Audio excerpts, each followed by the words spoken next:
Émérance Bétis habite Jouarre-Pontchartrain depuis 34 ans. Écrivain auto-édité, elle vient de publier une trilogie littéraire intitulée « Témoignages de village ».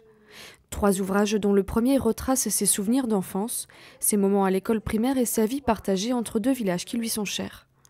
J'ai écrit pour qu'on se souvienne qu'il y avait,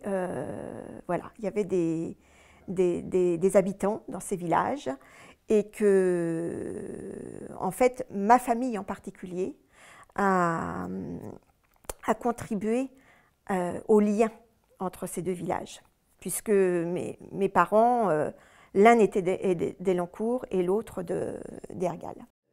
Encouragée par ses proches, Émérance raconte dans son 2e ouvrage ses années lycée. Elle y fait son entrée à l'âge de 10 ans et la seule solution à l'époque, c'est le lycée Mansart de Saint-Cyr-l'École. Encarté dans le rabat de la couverture, l'auteur a créé ce petit livret sur la mode des années 70, dans tous les domaines, notamment celui des vêtements avec les pantalons pattes d'éléphant, mini-jupes ou encore les premiers jeans. Ça, c'était pour ma première boom. C'était le temps des booms.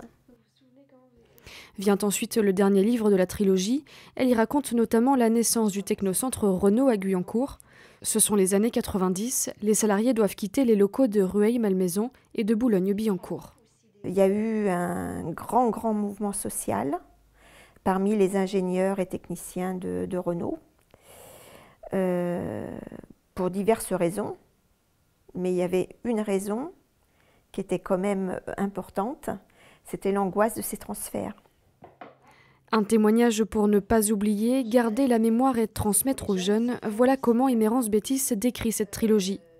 Une 30aine d'exemplaires sont édités, à se procurer directement auprès d'elle. Le musée de la ville de Saint-Quentin en Yvelines a décidé de les acquérir pour son fonds documentaire. De quoi donner de belles perspectives à cet auteur qui ne manque pas de projets futurs.